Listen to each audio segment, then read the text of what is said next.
Donc ce soir, comme je vous disais, on reçoit Gladys. D'accord?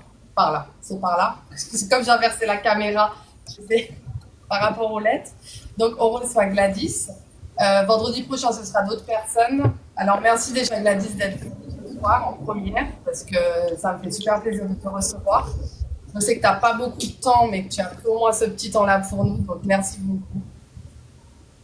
Merci à toi, Barbie, de m'avoir proposé. Ben, merci.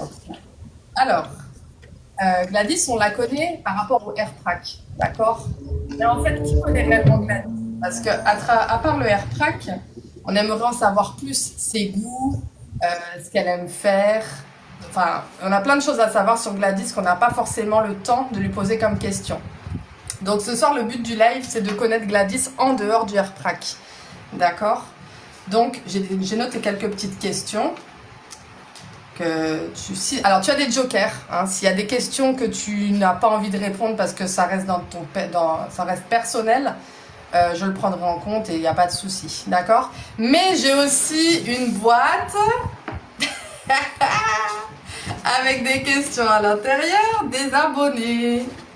Alors ça sera pioché, il y aura peut-être, je sais pas, 4 questions piochées au pif, hein.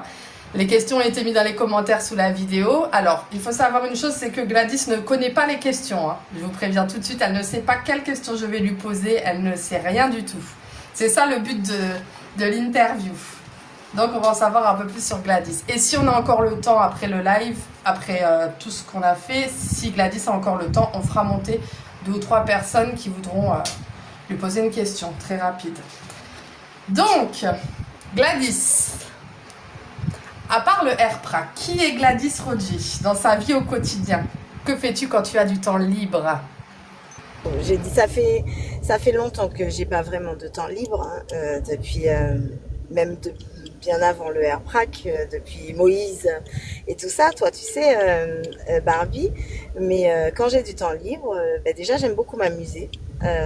En général, donc j'aime les jeux, j'aime beaucoup la lecture. La lecture, c'est mon passe-temps préféré, la lecture et la musique. Donc même quand je suis pas forcément libre, 100% libre, mais j'aime beaucoup écouter de la musique. Ça m'aide à me ressourcer, ça m'aide à déconnecter, et la musique m'aide aussi à réaliser que il y a des gens qui pensent les mêmes choses que moi sans que je n'ai à discuter avec eux. Et la lecture, c'est pareil. J'aime beaucoup lire. Donc même quand je suis en voiture ou que parfois je peux être au milieu de plein de gens, on me voit sur mon téléphone, les gens peuvent croire que je fais plein de choses, mais en fait je lis. Je suis abonnée à toutes sortes de journaux, de toutes les langues, parce que maintenant tu as des traducteurs sur les téléphones pour pouvoir tout traduire. Et avant tout, j'aime m'instruire en fait. Lire, m'instruire. J'aime faire des puzzles. J'aime faire des puzzles. Il y a quelques années, quand il y a eu le confinement, comme il fallait absolument rester à la maison et que c'est pas mon fort, parce que j'aime beaucoup sortir, me balader la nuit surtout. Donc j'ai dû apprendre à rester chez moi. Et j'ai toujours aimé les puzzles, mais là j'avais le temps d'en faire.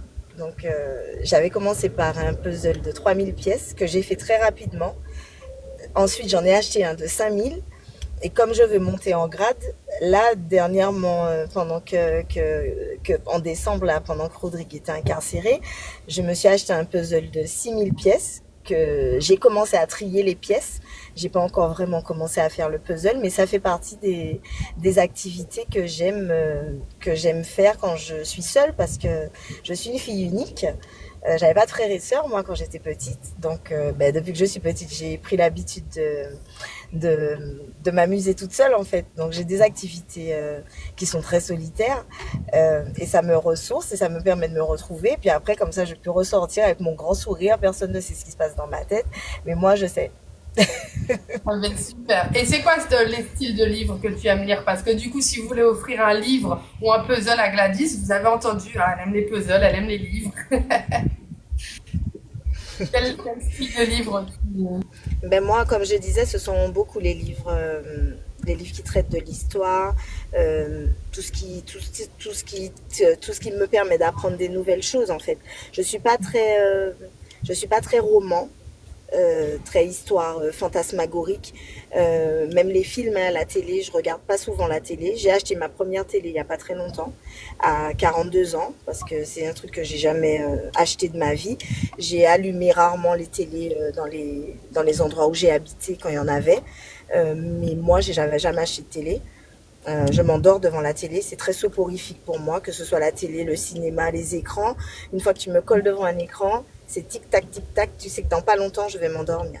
Donc, euh, donc en ce qui concerne les livres, je lis un petit peu de tout en fait. Je lis un petit peu de Mais tu tout. es plus, Des, tout tu ce es qui me tombe sous la main, en vérité. Et après, je trie. Si j'aime pas, ben, je zappe et je passe à autre chose. ah Tout ce ben, qui est super. Donc, historique, voilà, les culture. encyclopédies. Quand j'étais petite, ma mère m'avait acheté tout ce qui existait. J'ai l'impression comme encyclopédie. À l'époque, ce qui était à la mode, c'était je veux tout savoir et tout l'univers. Donc j'ai un petit peu commencé par ça. Je veux tout savoir, tout l'univers. Après, maman a ramené à la maison l'histoire de l'esclavage et l'histoire. Et je crois que c'est là que j'ai commencé à me déconnecter un petit peu parce que j'ai dit, attends, il y a un problème. Mes livres d'école, en général, je les mangeais. Donc, quand j'arrivais en cours, je m'ennuyais parce que j'avais déjà tout lu. Et je lisais tous les livres qui me tombaient sous la main à la maison. Mais après avoir lu, j'aimais bien lire le dictionnaire aussi. Quand j'ai commencé à lire l'historial antillais, d'abord l'histoire de l'esclavage et l'historial antillais, j'ai je me suis dit qu'il y a quelque chose que j'ai pas compris en fait. Parce que dans l'univers, je veux tout savoir dans tous mes livres d'école, j'avais jamais lu ça. Donc ça m'a vraiment choqué que ce soit ce que j'ai lu ou ce que j'ai vu parce que il y a beaucoup d'images. Et là j'ai commencé à me dire, comme dirait, comment elle s'appelle là, l'humoriste là, on nous aurait menti, qui était l'histoire de l'esclavage. Oui, qui était l'histoire de l'esclavage. Et je me suis dit qu'il y avait un problème parce que ce que je lisais, je n'avais lu nulle part ailleurs. Donc je me suis vraiment dit qu'il y avait un problème, que si c'était pas vraiment juste que je sois pas au courant et que je l'apprenne comme ça, avec personne pour m'expliquer, et que je sache pas si c'est vrai ou si c'est pas vrai, que je vois des images aussi choquantes et que j'ai jamais entendu parler de ça depuis le temps que je suis à l'école. Et ben j'ai commencé à chercher encore plus. Et effectivement, je me suis dit ben on nous aurait menti. Et pourquoi? Et ben depuis, je suis dans cette quête de vérité parce que j'ai toujours remis en question tout ce qu'on me disait parce que j'avais besoin de savoir si c'était la vérité. La vérité, c'est quelque chose qui est très important pour moi. Et du coup, ben, je cherche toujours, voilà, dans mes livres Ah ben, et dans les super. bibliothèques. Et je tiens à dire aussi que Gladys nous faisait des lives, elle nous apprenait beaucoup. Moi, j'ai appris beaucoup sur l'histoire grâce à Gladys. C'était très intéressant. J'espère qu'un jour, tu vas reprendre tes lives pour nous continuer à nous apprendre. Parce que j'en ai appris pas mal. Super, Gladys. Et Ça en tant revient, que on maman, s'organise. du coup, en tant que maman, parce que tu es une maman, tu as un fils. Mhm. Comment ça se passe dans ta vie au quotidien depuis qu'il est petit jusqu'à maintenant? Bon, il est un peu plus grand maintenant, mais bon. Et ben, depuis qu'il est petit, mais moi, ça m'a changé ma vie, hein, forcément, parce que, comme je te dis, bon, fille unique, donc j'ai pas forcément grandi avec des frères et sœurs. Donc j'avais mes petits cousins, mais ils n'étaient pas là tous les jours. Donc j'ai dû m'organiser autour de mon fils. Les débuts ont été difficiles parce que j'ai accouché, j'étais toute seule. J'étais avec ma famille, mais il n'y avait pas le papa avec moi. Ça a été compliqué. J'ai fait une dépression, dépression que mon entourage a eu du mal à gérer. Donc, j'ai eu une hospitalisation à un moment donné suite à la naissance de mon fils. J'étais en Martinique à ce moment-là. Après, je suis partie en Guadeloupe. Euh, j'ai repris contact avec la réalité, je dirais, parce qu'on m'avait donné plein de médicaments, c'était compliqué. J'avais du mal à comprendre ce qui se passait autour de moi. Parfois, ça a été une rupture rapide et assez choquante dans ma vie parce que je faisais mes études à Montréal, je suis rentrée en vacances et puis tu sais les vacances, les soirées, machin, tac tac. À un moment donné, juste avant de rentrer, 2 barres sur un test et puis tu es enceinte. Ah, C'était pas vraiment ce que j'avais prévu pour tout de suite.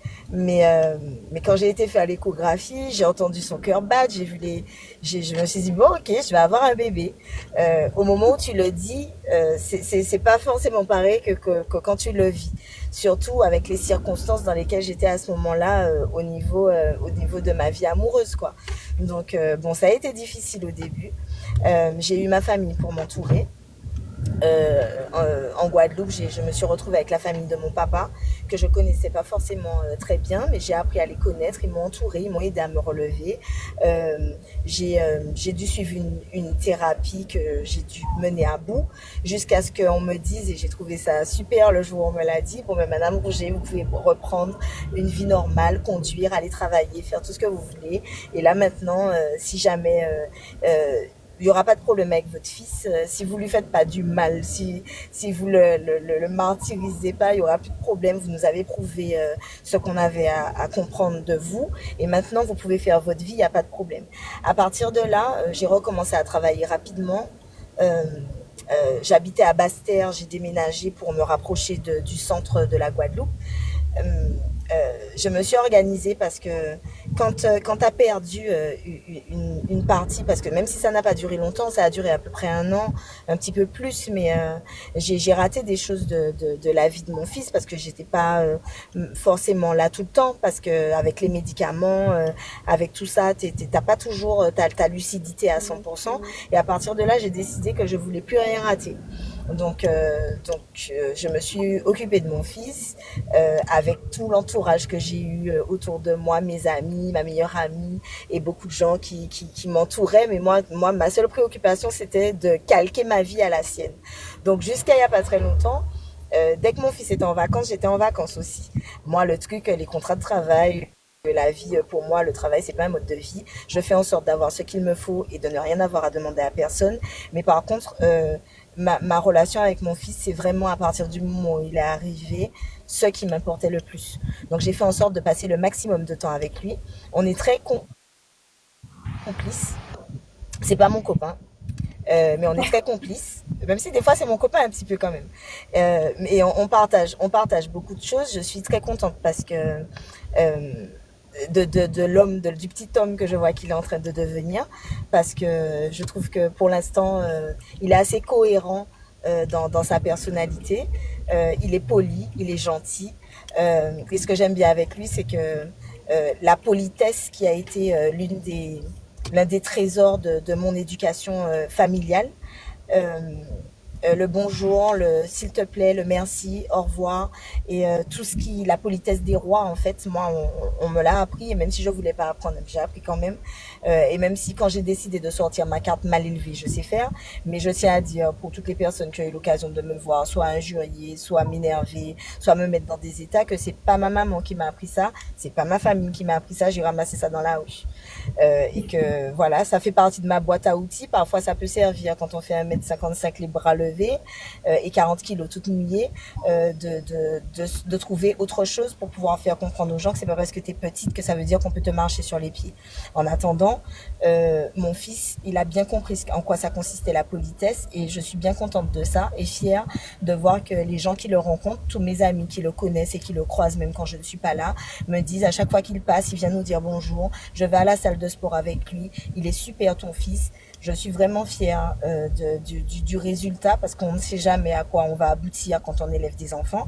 Et même si aujourd'hui, bon, il est dans une phase où il se cherche un petit peu, il voulait faire une année sabbatique après son bac, bon, je l'ai laissé faire parce que parfois tu vis tes rêves à travers tes enfants. Moi, j'avais essayé avec ma mère, c'est pas passé. Elle m'a dit, année sabbat quoi? Pas sabbatique du tout.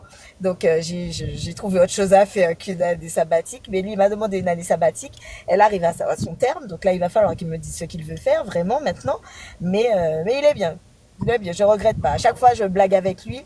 Quand il fait quelque chose de bien qui m'amuse, je lui ai dit, bon, finalement, je vais te garder. Bon, après 19 ans, je pense qu'il a compris que je vais vraiment le garder. Mais il est bien. J'aime bien mon fils. Et ça va. C'est vrai que pour l'avoir rencontré et le connaître, c'est un très très bon gamin, il est très beau. Et Gladys, bravo pour ce que tu viens de me livrer, parce que c'est un parcours que tu n'as pas dit à tout le monde. Merci de l'avoir dit sur mon live. Beau parcours, tu as su te relever et franchement, bravo à toi. En tant que militante, qu'est-ce qui t'a fait t'engager dans le militantisme? Et par rapport militante, alors, qu'est-ce qui m'a fait m'engager dans le militantisme? Je crois que ce qui m'a fait m'engager dans le militantisme, c'est que de toute façon, je suis jamais la dernière quand il faut m'habiller. Quand il y a quelque chose qui me plaît pas, je le dis toujours.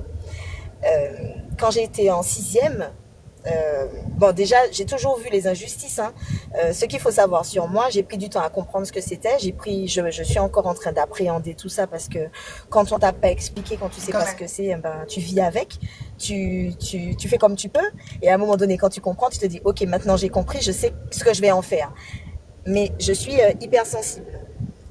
C'est pas forcément ce qui transparaît de moi quand on me voit, parce que les gens voient parfois un petit piment rouge, une petite fourmi rouge, une femme forte, tout ce que vous voulez. Mais en vrai, je suis hypersensible. Donc, je capte très facilement les énergies qui m'entourent. Je sens quand les gens sont tristes, je sens quand ils sont fâchés, je sens quand ils me mentent, je vois quand ils me mentent. Et c'est très compliqué. Quand tu es enfant, tu sais pas tout ça. Moi, ce que je sais, c'est que depuis que je suis toute petite, du coup, que ce soit les adultes ou les enfants, ce qui ne va pas, le manque de cohérence entre ce que les gens disent et ce qu'ils font, en vérité, je l'ai toujours ressenti, sans vraiment comprendre. Quand je suis arrivée en sixième, j'avais déjà vu plein de choses se faire quand j'étais en primaire que je comprenais pas trop et avec lesquelles j'étais pas d'accord. Mais quand tu es à l'école primaire, tu fermes ta bouche. Tu as une enfant. À l'époque, moi, j'ai grandi à l'époque de l'école primaire où il y avait la grande règle jaune.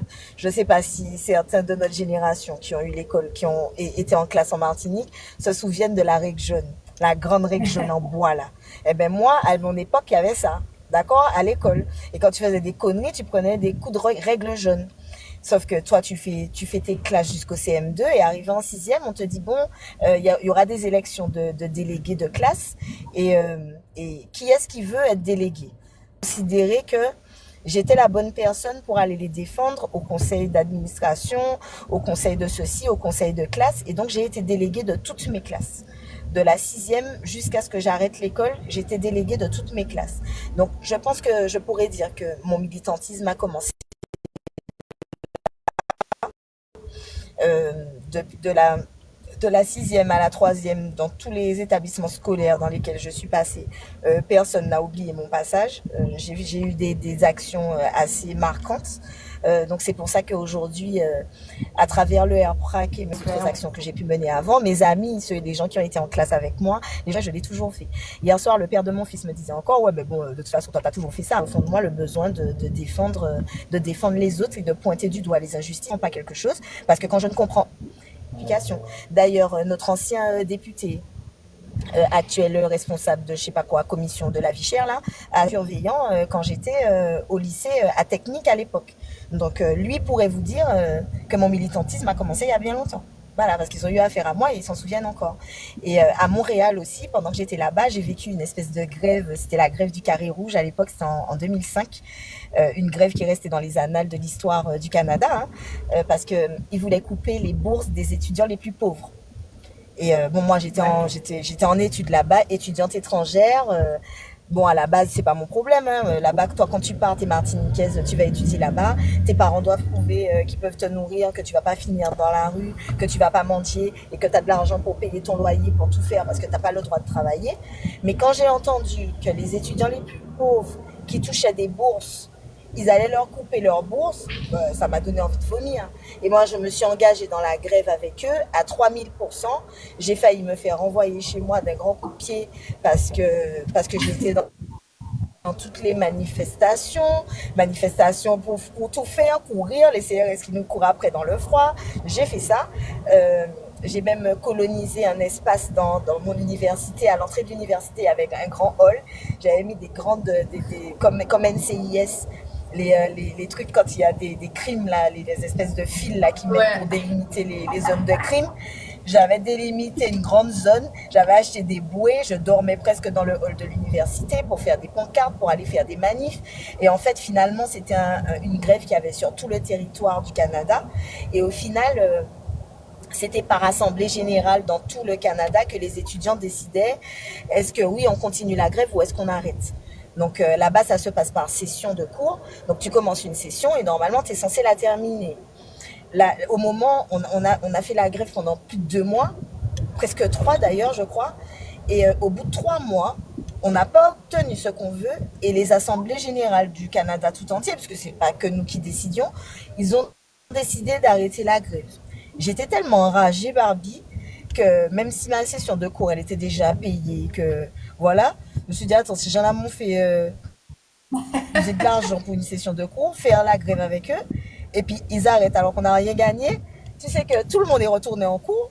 Moi, la Martiniquaise, à Montréal, j'étais étudiante à l'UQAM.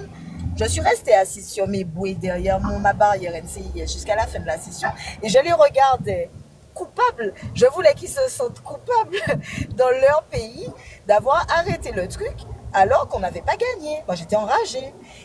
Et après, j'ai pris des cours d'été pour rattraper ça avant de rentrer. Mais moi, j'ai pas compris. J'ai dit, comment ça t'arrête une grève qui dure tout ça de temps dans tout un pays alors que t'as pas gagné? Et le premier ministre à l'époque, c'était Jean Charest. Il y a rien qu'on n'a pas entendu sur Jean Charest pendant qu'on faisait la grève, mais on n'a pas obtenu ce qu'on voulait. J'étais fâchée. Donc après, naturellement, vous pouvez bien comprendre que si dans le pays de la personne, alors que j'étudiais et que les études, ça coûte pas 2,50 francs là-bas, je me suis battue avec eux pour leurs droits, c'est pas chez moi que je ne me battrai pas pour mes droits. Quand j'habitais en Guadeloupe, j'ai fait la grève de 2009, j'ai voyagé pour beaucoup de procès là-bas, j'ai eu l'occasion de militer avec Domouta, avec tous les grands du militantisme en Guadeloupe. Quand j'arrive en Guadeloupe, mon point d'ancrage, c'est le centre des arts. Je suis une militante dans l'âme, c'est comme ça, on va pas me changer. Et dès qu'il y a une injustice, ben, je réponds présente. En Martinique, j'étais là avec les rouges, verts, noirs. J'ai fait la contre non-lieu contre le non-lieu du chlordécone. J'ai été la seule femme à rester habitée avec eux alors que j'avais cassé ma jambe, j'avais des béquilles. Pendant plusieurs mois pour dire non, qu'on n'était pas d'accord, qu'on me dise qu'il n'y aura pas de procès pour le non-lieu.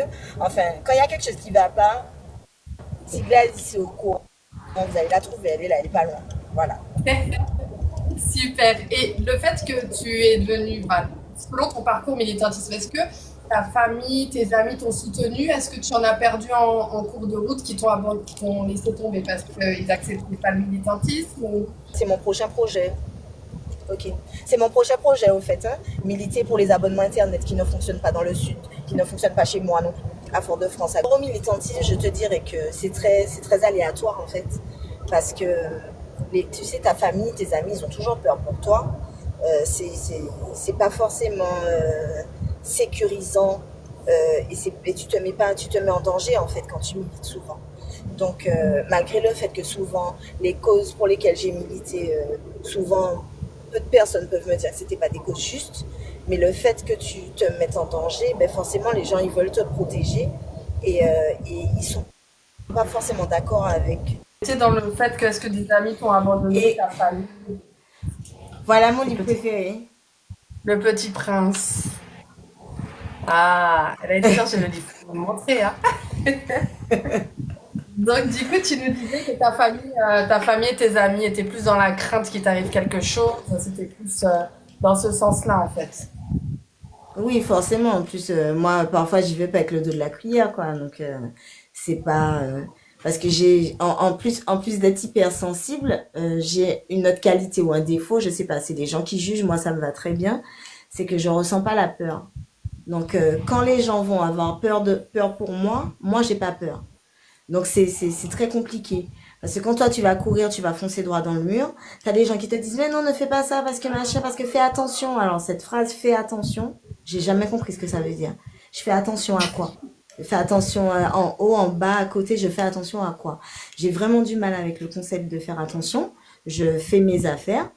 Et je fais en sorte de ne pas avoir de problème, mais il y a des choses que tu peux pas voir venir et je peux pas vivre avec l'inquiétude en fait, tu vois. Donc l'inquiétude des autres, elle est oppressante pour moi parce que comme moi je ressens pas la peur, leur peur m'empêche de respirer, tu comprends? Donc dans le Ouais. contexte du militantisme, ça a été compliqué pendant un moment parce que tu vois, dès qu'il y a quelque chose et j'en t'appelle, alors tu fais quoi? Fais attention. Fais attention. Et Mm. ouais, tu m'étonnes. Mais moi-même, je lui dis tout le temps, en plus. Fais attention à quoi? Je sais pas à quoi je dois faire attention. Et à côté de ça, tu m'as demandé est-ce que j'ai perdu des amis. Moi, j'ai une conception des choses en ce qui concerne l'amitié, d'accord? J'ai des vrais amis. J'ai des amis depuis que je me souviens même pas quand est-ce qu'on se connaît et qui m'ont déjà vu dans mes 50 nuances de Gladys et qui sont encore avec moi. Ce sont mes vrais amis. Je pense qu'on ne perd pas des amis. Quand on est ami avec quelqu'un, surtout quand il y a un problème, mais tu fais en sorte de résoudre le problème. Parfois, il faut prendre un peu de recul. Parfois, il faut laisser du temps pour laisser le temps à ce que la communication soit possible. Mais je crois qu'on perd pas ses amis. Je crois que les gens qui viennent dans ta vie et qui en sortent parce qu'ils ont je sais pas quoi à te reprocher. D'ailleurs, la phrase que je n'écoute plus jusqu'à la fin, c'est ce que je n'aime pas chez toi. C'est pas du narcissisme, c'est pas que j'estime être parfaite et ne pas avoir de défauts, c'est que j'estime que les gens qui ne peuvent pas composer avec mes qualités et mes défauts, qu'ils ne me fréquentent pas. Parce qu'ils me font perdre mon énergie, qu'ils me font perdre mon temps, et qu'il y a des milliards de personnes sur cette planète, donc je pense qu'ils vont trouver des personnes avec qui ils vont être plus en accord. Et c'est pas la peine de me prendre la tête et de me faire CH, ce qui va derrière, avec ce que tu n'aimes pas chez moi. Ce que tu n'aimes pas chez moi, c'est certainement avec quoi je me bats tous les jours, parce qu'on a tous un côté lumineux et un côté plus sombre. On a plus un côté, on a tous nos combats personnels qui représentent nos défauts parfois pour les autres. Et si tu ne peux pas supporter mes défauts, mais ne me fréquente pas. Puisque moi déjà j'ai du mal avec mes propres défauts et je me bats avec tous les jours. Donc quand tu viens t'asseoir là et puis que tu crois que tu vas monopoliser mon temps et mon attention pour m'expliquer ce que tu n'aimes pas chez moi, mais va fréquenter quelqu'un que tu aimes, quelqu'un qui est parfait ou bien quelqu'un dont tu tolères plus les défauts. Donc c'est pour ça que je te dis que je pense que on ne perd pas des amis. J'ai eu avec parce que j'ai de longues amitiés et j'ai beaucoup d'amis. La Bible te dit, celui qui a beaucoup d'amis les a pour son malheur. Moi, j'ai beaucoup d'amis pour mon bonheur. Vraiment. Ce sont pas forcément des amis que je vois tous les jours. Il y en a qui sont en Martinique, il y en a qui sont en Guadeloupe, il y en a qui sont en France, il y en a qui sont aux États-Unis. J'ai des amis dans le monde entier que je n'appelle pas. Parce que j'ai un défaut qui me reproche, c'est que je n'appelle pas souvent, parce que je suis souvent très occupée. Moi, je suis très absorbée par la vraie vie. Donc, les gens qui sont autour de moi, ben, ils vivent la vie avec moi. Et puis, les gens qui ne sont pas là, ben, les absents ont tort. Tu vois, moi, c'est vraiment dommage que je sois comme ça, mais je suis comme ça. Mais de temps en temps, je prends le temps, je vois un petit cœur, je prends des nouvelles, etc. Mais j'ai beaucoup d'amis. Et je n'ai jamais perdu mes amis parce que tous mes amis sont toujours restés à côté de moi, quelles que soient les difficultés et vice-versa. Et mes vrais amis, eh ben, ils me confrontent. Ils me disent quand j'exagère. Je fronce les sourcils et je suis comme ça m'énerve. Mais souvent, je suis pas forcément la personne qui va te dire sur le coup, t'avais raison. Je vais l'intégrer, je vais réfléchir et je vais revenir vers toi. Souvent, je vais te dire, ouais, c'est vrai que ce que tu m'avais dit là, c'était vrai, tout ça, mais je vais réfléchir. Mais mes vrais amis, ils me disent quand j'exagère, ils me disent quand je fais quelque chose et que j'aurais pu mieux faire, tu vois. Ils me caressent pas dans le sens du poil. On se parle vrai, on se parle dur, on s'aime fort, mais ils sont avec moi parce que c'est mes amis en fait, tu vois. Non, mais t'as raison. Il vaut mieux avoir des amis qui disent les choses clairement. Je suis d'accord avec toi, c'est ça Ouais. l'amitié. Même si c'est pas facile à entendre des fois, eh ben, voilà, il faut l'entendre quand même parce qu'au moins ils sont francs avec toi. Voilà, c'est ça les vrais amis. Du coup, ce que tu rêvais d'être quand tu étais petite. T'avais un rêve étant petite, t'aurais aimé être... Une princesse et je suis devenue une princesse, t'as vu? Oui, t'es une princesse. Y a pas de souci, la princesse débutante. On va t'acheter une couronne, on va mettre. Et Barbie, au sujet de l'histoire de princesse, je vous raconte un truc vite fait. J'ai perdu mon père il y a quelques années et je suis allée l'enterrer en France. Et quand je suis arrivée là-bas, bon, je devais partir pour 10 jours, mais j'ai vraiment eu du mal à revenir. Et pour être sûre que tout va bien, pour me reposer, je vous ai raconté mon histoire juste après mon fils. Je sais que à certains moments, il est possible que je ne me rende pas compte, mais que je sois fragile. J'avais besoin de me renforcer avant de rentrer ici et de faire quelque chose pour me concentrer sur quelque chose. Donc, je me suis inscrite dans une formation. J'ai utilisé mon compte CPF. Je me suis inscrite dans une formation pour passer des CACES. Alors, la raison pour laquelle j'ai fait ça, c'est parce que je me suis dit, bon, au cas où je dois, j'ai regardé quel travail on trouvait facilement en France On voulait travailler vite fait, tu vois, en intérim. Et j'ai remarqué que c'était cariste. Donc j'ai dit, bon, je vais aller faire une formation de cariste. Comme ça, si je veux rester un petit peu plus longtemps, je pourrais travailler. Mais moi, mon pas savent qui c'est qui cariste. Hein. Je sais pas c'est quoi un cariste, hein, vraiment. Hein. J'ai vu cariste, j'ai vu que c'est cariste, c'est CACES. Je suis allée m'inscrire dans une formation de CACES. Et j'arrive là-bas, je vois les petites machines et tout, je vois que il faut apprendre un tas de trucs. Oh, moi, j'étais comme ça. Il y avait pratiquement que des Africains dans la formation qui comprenaient même pas bien ce que le formateur disait. Et moi, j'étais la seule femme. J'étais avec que des hommes. Et ben le formateur, mes formateurs, il y en avait 3. S'ils me voient, ils vont s'en souvenir. Ils m'appelaient Madame Princesse. Je les ai fait appeler Madame Princesse. Et je te jure, ils m'appelaient Madame Princesse. Je lui dis, je suis officiellement une princesse. Déjà, j'étais la princesse de mon papa. Mes formateurs, ils m'ont appelée Madame Princesse parce qu'ils ont reconnu quand même que oui, je suis une princesse, tu vois. Mais oui. Ah ben voilà. Donc c'est Princesse Gladys. Qu'est-ce que tu m'as dit? Qu'est-ce que je déteste le plus? Ouais. Le mensonge. Ton signe astrologique, ben moi je le connais. Enfin, parce qu'on est du même signe, Gladys et moi. C'est pour ça qu'on doit avoir peut-être la même. On est des forts caractères, mais on est très loyal. Un auteur que tu aimes beaucoup. Un auteur, Guy Cabormasson. D'accord. Et il écrit quoi comme style de livre? La culture, toujours? Sur la Martinique. C'est des analyses sociologiques et historiques sur la Martinique. D'accord. C'est l'un de mes auteurs préférés. Dis la vérité. Lui. D'accord. Bon, bien sûr, moi, je suis pas très. Aimé Césaire, Frantz Fanon, évidemment, tout ça, tout ça. Mais en fait, je vous ai dit, j'aime lire. Donc, si on commence à dire les auteurs que j'aime, vous n'êtes pas sortis là. Il y a le livre, il y a le film Fanon qui vient de sortir au cinéma. Je sais pas si tu vas aller le voir. Ouais, c'est l'avant-première ce soir. J'avais envie d'y aller, mais en vrai, je préfère l'endroit où je suis, tu vois. C'est une petite grillade au calme avec des gens que j'aime. D'accord. Tu vois, On arrive un petit après truc intimiste. On arrive après le live. Ok. Ouais, viens. Bah, viens. Come Un, on, chan- come on, baby. un chanteur et une chanteuse que tu aimes beaucoup. Un chanteur et une chanteuse que j'aime beaucoup. Alors, il faut ça peut être n'importe qui. N'importe qui. J'aime beaucoup. J'aime plein de gens. Patrick Saint-Éloi, j'aime beaucoup. J'aime Eugène Mona. Euh, j'aime j'aime tellement la musique que je t'ai dit là ça aussi là t'es pas sorti de l'auberge. Hein.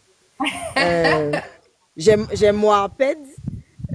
J'aime Plin Pyroman. J'aime euh, qui est-ce que j'aime encore? J'aime tout le monde sauf comment ça s'appelle? Sauf la techno. Alors, moi non La plus, j'aime techno, pas. ça passe pas. Ça passe pas, ça m'énerve. Mais Et ta j'écoute musique? beaucoup de musique en fait. Sur la musique, Barbie, j'aime écouter de la musique, je t'ai dit. Et il y a un Ouais. exercice auquel je m'oblige, c'est à ne pas écouter tout le temps les mêmes chansons. Donc, comme pour la lecture, comme pour d'autres, tous les jours, j'écoute des chansons que j'ai jamais entendues. À chaque fois que je vais écouter de la musique, j'écoute des chansons que j'ai jamais entendues. Tu sais, je connais beaucoup de gens qui connaissent une chanson. Ils te disent qu'ils aiment un chanteur parce qu'ils connaissent une ou deux chansons. Moi, quand j'écoute quand j'aime un chanteur, quand j'aime une chanson, quand j'entends une chanson et que je l'aime, je vais écouter tout l'album. Je vais écouter toutes les chansons de la personne. Je vais pas forcément aimer toutes les chansons, mais en termes de musicographie, j'essaye de connaître, de découvrir c'est qui la personne à travers ses chansons et je me contente pas d'écouter une chanson pour dire que j'aime un chanteur, tu vois. Donc j'écoute énormément de musique, toutes sortes de musique, les musiques que je ne comprends pas. C'est comme ça d'ailleurs en partie que j'ai appris l'anglais depuis que je suis adolescente. Je traduis.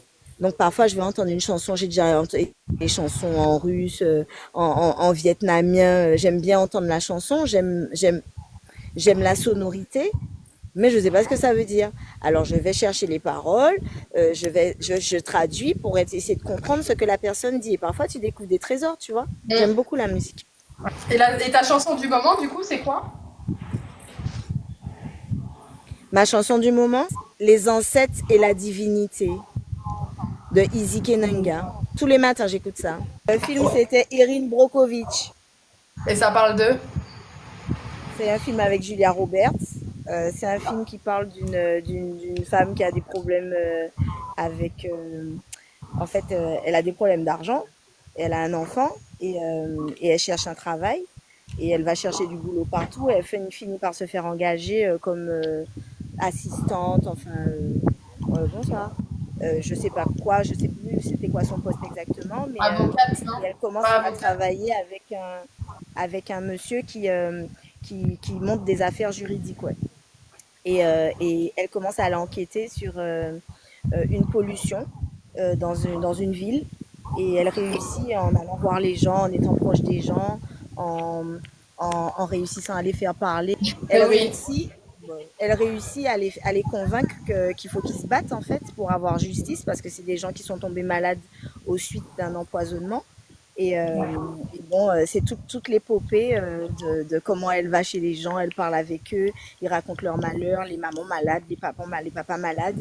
Et moi, ça m'a beaucoup inspirée parce que j'ai trouvé que c'était bien ce qu'elle faisait, parce qu'elle n'avait pas fait des études pour ça, parce que c'est quelqu'un qu'on pouvait considérer comme étant complètement bébête, hein, selon certains, mais qui a réussi avec sa sincérité, avec sa combativité, avec un enfant en plus, alors qu'elle était mère célibataire, à faire ce que des gens érudits qui ont fait des études n'avaient pas réussi à faire avant elle. Donc voilà, elle a fait les gens être dédommagés. Après, à la suite de ça, bien sûr, on l'a rémunérée parce que, oui, en plus, c'est une histoire vraie. Moi, j'aime beaucoup les histoires vraies. Je regarde pas beaucoup de films, mais en général, ce que je regarde, ce sont des histoires vraies. Et à la fin, ben, on l'a dédommagée parce que les gens, quand on les dédommage là-bas, ben, ils gagnent des millions, hein. Donc, elle, à la suite de ça, elle est devenue millionnaire, mais elle a continué à travailler parce qu'elle travaillait plus pour la justice que pour l'argent. Et c'est une belle histoire que j'aime beaucoup. Voilà. Et un TikToker ou une TikTokeuse qui te fait beaucoup rire sur la plateforme? Qui me fait rire, à part Rodrigue, tu veux dire? Non, t'as le droit de dire Rodrigue, hein. Si c'est lui Rodrigue, qui te fait rire. Rodrigue, il me fait rire. Et qui est-ce qui me fait rire hein, sur TikTok? Euh, eh ben, Vlad, il me fait rire. Là, s'il est là, il va être content. Question là, importante. Les hommes là, prenez note. C'est le moment où Gladys va nous dire, selon toi, l'homme idéal serait comment? L'homme qui pourrait faire chavirer ton cœur. Qu'est-ce que tu aurais besoin pour... voilà. Faudrait qu'il soit libre. Parce que moi, je suis libre. Donc déjà, il faudrait qu'il soit libre, qu'il ait des occupations, genre le sport, des amis, tu vois, des choses à faire, parce que moi, je suis très occupée. Et puis qu'il sache s'amuser, qu'il sache délirer, qu'il sache prendre de la hauteur, et puis qu'il aime apprendre des choses aussi, parce que moi, j'aime bien ça, tu vois, qu'il m'assoit pas devant Netflix pour regarder des films, parce que je vais m'endormir, ça c'est sûr, mais des reportages, des trucs comme ça je regarde. Et puis qu'il m'aime, quoi, qu'il soit attentionné, câlin. Je sais pas, mais je sais pas si ça existe, hein, mais j'y crois toujours, tu vois, j'y crois encore. Bon, les garçons, vous savez ce qu'il vous reste à faire si vous voulez faire chavirer le cœur de Non, mais Gladys. je cherche pas en ce moment à ce qu'on fasse chavirer mon cœur, j'ai pas le temps, donc oublier. On n'a là C'est pas pas, le temps, donc c'est tombé. On annule la mission, les gars. voilà, merci beaucoup. Attendez un peu. Qu'est-ce qui t'a fait venir sur la plateforme TikTok? Je me suis cassé la jambe. J'étais immobilisée pendant un petit moment à cause de ça. J'ai eu 21 jours d'immobilisation. Je suis, en plus d'être hypersensible, hyperactif et un peu insomniaque sur les bords. Donc, 21 jours d'immobilisation, c'est comme quand on m'a dit confinement, j'ai pas vraiment compris en quoi ça consistait. Mais j'avais pas trop le choix. Et avant ça, je boycottais TikTok parce que TikTok, à l'époque de George Floyd, ils avaient boycotté aussi tout ce qui concernait Black Lives Matter. Donc, je voulais pas entendre parler de TikTok. Et j'ai fini par m'inscrire sur le réseau pour voir un petit peu ce que ça donnait, juste parce que finalement, scroller, ça occupe quand t'as rien à faire. En général, j'ai pas le temps pour les réseaux, mais là, j'ai trouvé le temps. Et en scrollant, je suis tombée sur Rodrigue parce que j'étais sur le point de désactiver TikTok quand je suis tombée sur le R. Et finalement, ben, non seulement je suis restée, Mais moi-même, j'ai commencé à monter sur les lives et à dire ce que je pensais des sujets que j'entendais. Et, euh, et c'est à ce moment-là que je suis allée voir Aude, moi aussi, qui elle n'était pas très technologie non plus à ce moment-là, et que je lui ai dit non, il faut que tu télécharges TikTok, il faut vraiment que tu viennes sur les réseaux parce qu'il y a un gars là, il a quelque chose. Et j'ai réussi à la convaincre parce que vous voyez, elle est venue. Et finalement, ben, on a commencé les lives. Et puis des lives, vous avez vu tout ce qui en a découlé. Mais à la base, TikTok, c'était vraiment pas mon délire, quoi. Vraiment pas. J'avais Facebook. J'utilisais Facebook pour babiller. Donc à chaque fois qu'il y avait quelque chose dans l'actualité ou quelque chose que je voyais avec quoi j'étais pas d'accord, j'allais sur Facebook et puis je babillais sur Facebook. Mais TikTok, c'est quand même quelque chose de beaucoup plus énergivore, ça prend plus de temps. Et quand je scrollais, je comprenais pas trop l'intérêt parce que tu vois toutes sortes de choses sur TikTok. Et j'ai compris que finalement, c'était un outil qu'on pouvait l'utiliser à bon comme à mauvais escient. Et qu'en cherchant bien, on trouvait des choses très intéressantes. Et depuis, j'ai trouvé des TikTokers super. Regarde-toi, il y en a plein d'autres qui font des lives qui sont différents, mais parce que comme je regarde pas la télé, donc si je trouve pas quelque chose qui m'accroche, je reste pas en fait. Et j'ai trouvé des gens qui m'ont fait quand même rester pendant des heures, aller regarder, discuter avec eux. Et puis parfois, quand on est à la maison et puis qu'on sort pas, ben, c'est une bonne manière quand même d'avoir un lien social, même si j'aime pas les écrans à la base. Mais, euh, mais là, c'est un petit peu plus vrai parce qu'on se voit, on peut échanger, on peut s'envoyer des cadeaux, on peut rigoler, on peut faire des jeux. Donc TikTok, finalement, j'aime bien. J'aime pas tout ce qu'il y a sur TikTok, mais j'aime bien. Super. En tout cas, moi aussi, c'est une belle rencontre que j'ai eue avec toi, Gladys, et puis Gladys, Rodrigue, Aude, et parmi tant d'autres. Mais c'est vrai que c'est des belles rencontres qu'on fait. Dans tes projets, alors est-ce que tu as des projets en cours? Si oui, est-ce que tu veux nous en parler ou ce sera la surprise? Alors oui, il y a beaucoup de projets en cours. Il y a des choses évidemment dont je ne parlerai pas. On a quand même une culture au RPRAC de ne pas dire ce qu'on va faire avant que ce ne soit fait. Mais en ce qui me concerne personnellement, oui, j'ai des projets en cours. J'en parlerai plus longuement bientôt. Je vais reprendre bientôt les lives, mais des lives plus spécifiques avec, vous verrez, avec des surprises et puis avec toujours de la conscientisation, toujours qu'on apprenne des choses ensemble, peut-être des choses aussi en rapport avec la musique, parce que je pense qu'il y a des artistes conscients qui méritent d'être mis en valeur et qu'on entende et qu'on écoute ce qu'ils ont à dire. Parce que pour moi, parfois, une image ou une chanson, ça résume beaucoup de choses. On n'a pas besoin de faire des grands discours. J'écris beaucoup en ce moment. Le poème que vous m'avez vu lire sur les réseaux n'est que le premier d'une série que je vais dévoiler bientôt, de mes conversations avec le Petit Prince, que je vous ai dit qui était mon livre préféré. Euh, et puis à côté de ça, je suis aussi en train d'écrire autre chose. Quand j'aurai finalisé tout ça, vous serez les premiers en exclusivité à savoir ce que j'ai écrit. Parce qu'à un moment donné, je crois que les écrits restent et que j'ai des choses à dire, qu'il faut que je canalise ma pensée pour peut-être pouvoir transmettre cette combativité qu'on me demande d'où elle vient et comment je fais pour l'entretenir, comment ça se fait que je baisse pas les bras. Eh ben, il y a des raisons à ça. Ça vient de ce dont je me nourris parce que je crois qu'on est ce qu'on mange, ce qu'on regarde, ce qu'on écoute et aussi ce qu'on lit, ce à quoi on est exposé. Et donc j'ai décidé d'écrire ça et de pouvoir un petit peu résumer tout ce que dans tout ce que j'ai pu lire, ce qui a été peut-être la racine et le moteur et le carburant de ma combativité. Voilà. Donc, euh, donc bientôt, vous allez voir. J'y travaille à chaque fois que j'ai un petit moment parce que c'est vrai que le, le, le fonctionnement administratif en background du AirPrac me prend beaucoup de temps. Et puis les actions qu'on est en train de programmer aussi. Mais bientôt, vous verrez. Je travaille dessus, vous verrez. Et puis les Eh poèmes, je ben, vais on essayer attend.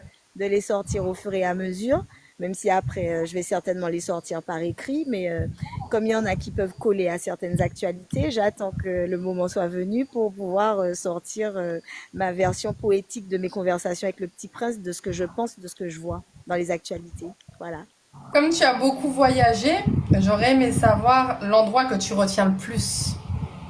Un endroit qui t'a vraiment, voilà, que tu as vraiment aimé plus que les autres. Alors, l'endroit que j'ai retenu le plus, l'endroit qui m'a le plus marqué, c'était l'Égypte. Je suis allée en Égypte il y a très longtemps. J'étais déjà majeure, mais j'étais pas encore maman. Et c'est- j'ai appris quelque chose en Égypte.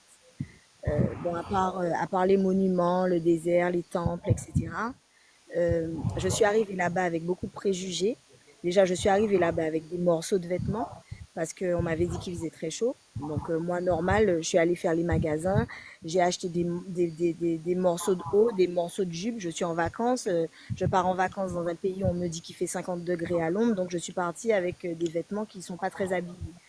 Et finalement, quand je suis arrivée là-bas, ma première visite quand je suis sortie, c'était une croisière sur le Nil. Ma première visite quand je suis sortie du bateau, c'était dans un temple euh, à Assouan. Quand je suis arrivée là-bas, j'avais chaud. Je sentais que le soleil me brûlait vraiment. J'ai rien dit à personne puisque tu dis rien, c'est toi qui as été mettre tes morceaux de vêtements, donc t'assumes. Hein. Et avant de quitter le temple, il y avait une dame qui vendait des voiles. Je me suis acheté un voile. Je l'ai mis sur moi pour me protéger du soleil. Quand je suis rentrée le soir, il y avait une pirogue qui était venue près du bateau. J'ai acheté une djellaba, même deux. Pendant tout le reste du voyage, je me suis baladée comme ça parce qu'il faisait chaud vraiment avec mon voile et ma djellaba, mais en remettant en question tout ce que je voyais. Il y avait que des hommes sur le bateau, à la cuisine, qui faisaient les chambres partout, parce que comme je suis une petite fouineuse, alors je suis rentrée dans la cuisine, je suis allée partout, je cherchais les femmes, j'ai trouvé aucune femme, j'ai pas compris. Tout ce que je voyais, je remettais tout en question. Et jusqu'à ce que le dernier jour, le guide qui me regardait l'emmerdait copieusement avec toutes mes questions pendant tout le voyage, qui me disait rien, qui prenait son temps, qui me répondait. Le dernier jour, il m'invite à prendre le thé sur le bateau et puis il me dit bon Gladys, j'ai une question à te poser. Alors je lui dis c'est quoi? Il me dit tu t'es regardé depuis quelques jours? J'ai dit qu'est-ce que j'ai? Il me dit est-ce que j'ai vu comment je suis habillée? Je lui dis oui, je sais comment je m'habille quand même. Et il me dit est-ce que quelqu'un m'a obligé à m'habiller comme ça? Je lui ai dit non. Naturellement, ben, je dis non, je me suis habillée comme ça parce qu'il fait chaud. Il me dit ah d'accord. Il me dit ben toi depuis que tu es arrivé ici, t'arrêtes pas de me poser des questions sur tout, t'arrêtes pas de remettre en question tout ce que tu vois, t'arrêtes pas de dire que tu comprends pas ceci, que tu comprends pas cela, qu'il faut qu'on t'explique tout, sans que personne ne t'ait obligé. T'as été acheter une djellaba, t'as acheté un voile et tu reconnais là que personne ne t'a obligé. Je dis oui, je reconnais que personne ne m'a obligé. Alors, et là, il me dit, et est-ce que maintenant tu comprends qu'on ne peut pas juger une culture de l'extérieur? J'ai dit oui, j'ai compris. Et je suis, et je suis revenue de ce voyage en Égypte avec cette compréhension que malgré le fait que j'ai besoin qu'on m'explique tout, quand je ne comprends pas certaines choses, parfois il faut que j'attende de comprendre et qu'il y a peut-être des choses que je ne vais pas comprendre parce que ce n'est pas ma culture, mais que par contre, je n'ai pas le droit de juger ce que je ne comprends pas juste sous prétexte que je ne le comprends pas. Donc l'Égypte m'a aidé à comprendre ça. Et j'ai compris là-bas aussi que la pauvreté, c'est quelque chose de vraiment désastreux. Parce que quand je suis arrivée là-bas, moi, je savais pas en fait. Et le premier jour, il y avait une toute petite fille qui m'a vue avec un bic. Tu sais, les vieux bics que tu aurais dû mettre à Ouais. la poubelle, qui n'ont plus de bouchons, qui coulent presque de l'intérieur. La petite fille, elle m'a demandé ça. Et je lui ai donné le bic en fait, parce que je sais tout ce que j'avais. Je pouvais rien lui donner d'autre. Elle m'a demandé le bic, je lui ai donné le bic. Et j'ai vu cette toute petite fille qui devait avoir 4 ans courir avec le bic. Elle s'est fait tomber dessus par une dizaine de garçons. Je vais jamais oublier ça de ma vie. Par une dizaine de garçons qui lui ont sauté dessus pour lui arracher le bic. Et mon fameux guide, je me suis retournée vers lui et je lui ai dit, mais pourquoi il n'y a personne qui m'a dit qu'il fallait que j'amène des sacs de bic ici? J'ai dit, ça veut dire quoi? J'avais pas compris ce que c'était la pauvreté, je crois vraiment, jusqu'à ce que je vois ça. Une gamine de 4 ans se faire sauter dessus par des garçons bien plus grands qu'elle pour lui voler un bic que normalement j'aurais dû mettre à la poubelle. Et ça m'a vraiment touchée. Il y a eu un autre épisode là-bas, c'était devant une... On était en train de se balader devant on était en visite et à un moment donné, on s'est arrêté devant une bijouterie. Et à un moment donné, je vois une petite fille qui arrive devant nous. Elle avait moins que 4 ans, celle-là. Une petite fille toute belle, maquillée avec du col sur les yeux, une petite femme, mais d'une beauté. Et tu avais tous les touristes, tous les gens qui étaient avec nous qui voulaient la prendre en photo parce qu'elle était vraiment belle ou faire des photos avec elle. Et moi, en regardant cette petite fille, la seule question que je me posais, elle est avec qui? Alors moi, j'étais en train de la regarder et je cherchais avec qui elle était. Et à un moment donné, j'ai identifié avec qui elle était, cette petite fille. Elle était avec un monsieur, je ne sais pas si c'était son père, son oncle, je ne sais pas qui c'était, qui était de l'autre côté de la rue, qui la lâchait pas des yeux, mais qui n'était pas à côté d'elle. Et qui la laissait comme ça se faire prendre en photo avec les gens en échange de ce que tu avais, hein, d'une pièce, d'un billet. Et ça m'a vraiment fait de la peine jusqu'à aujourd'hui, tu vois, quand j'y pense, ça m'émeut parce que je trouve que avec toutes les possibilités qu'on a, je sais très bien qu'il y a assez de nourriture dans le monde pour nourrir tout le monde. Et je trouve ça dommage qu'on en arrive à un stade où on laisse les enfants euh, dans une souffrance pareille, alors qu'on pourrait très bien faire en sorte que tout aille bien, en fait. Tout ça parce qu'il y a des gens qui veulent être riches et qui tolèrent qu'il y ait des gens qui soient pauvres. Moi, ça me dégoûte. Et il a fallu que je le voie à certains endroits. En Égypte, ça m'a choqué plus qu'ailleurs. Mais pour que je sois sûre que jamais je m'arrêterai de me battre, ne serait-ce que pour les enfants, parce que les enfants n'ont pas demandé à venir sur Terre, et c'est vraiment dégueulasse de les faire vivre dans des conditions pareilles, alors qu'on pourrait faire en sorte que ça s'améliore. Voilà. Exactement, merci beaucoup. Franchement, un plat qui t'a marqué, que tu te dis, je t'aurais aimé remanger ce plat-là. Je sais ce que c'est. J'ai voyagé avec ma mère. La première fois que je suis allée aux États-Unis, on est arrivé à Boston chez une de ses amies et elle nous a emmené manger dans un restaurant haïtien. Alors, moi en Martinique, j'avoue que à cette époque, je devais avoir 14-15 ans, j'avais jamais mangé vraiment haïtien, tu vois. Et on a été manger dans ce restaurant où moi, je ne mange pas beaucoup de viande. J'ai été élevée végétarienne et j'ai commencé à manger du poulet très tard. J'ai commencé à découvrir d'autres viandes très tard. La première fois que j'ai mangé du bœuf, j'avais déjà eu mon fils, donc j'avais déjà plus de 24 ans. Je suis pas très viande en fait, en règle générale, mais j'essaye d'en manger quand même de temps en temps maintenant. Et là, ils avaient fait un poisson. Bon, en dehors des bananes pesées, de tout le reste du riz de jonjon, j'avais jamais mangé ça. Le poisson, parce qu'après j'ai demandé, parce que tu te dis comment ça peut être bon comme ça. Le poisson, je crois qu'ils avaient frit le poisson et après la friture, ils avaient mis le poisson à sécher dans le four. Donc tu vois, le poisson était tendre, il était moelleux à l'intérieur, mais la peau du poisson était croustillante. Jamais je vais oublier ça. Je sais pas si j'ai déjà remangé de ma vie un poisson aussi bon, tu vois. C'était trop bon, vraiment. Et voilà, c'est le plat dont je me souviendrai toute ma vie. Le riz djon, les bananes pesées, et puis le poisson à la haïtienne là dans le four, je sais pas comment ils ont fait, c'était trop bon. Bon, si quelqu'un sait où est-ce qu'elle peut retrouver ça, hein, en Martinique, donnez-lui des Dites-moi, endroits. Hein. dites-moi, je cours. T'es toujours en contact avec les personnes, parce que comme tu as beaucoup voyagé, tu as rencontré du monde, est-ce que tu es toujours en contact avec ces personnes-là? Il y a des gens avec lesquels je suis toujours en contact, mais j'avoue que il y en a avec lesquels j'ai perdu le contact parce que ben, c'est vrai que la vie, hein, je vous dis, hein, moi je suis très impliquée dans ma vraie vie, c'est-à-dire et je suis toujours très occupée. Donc c'est vrai que il y a des gens avec qui j'ai plus de contact direct depuis un petit moment, mais desquels j'aurais bien aimé avoir des nouvelles, tu vois.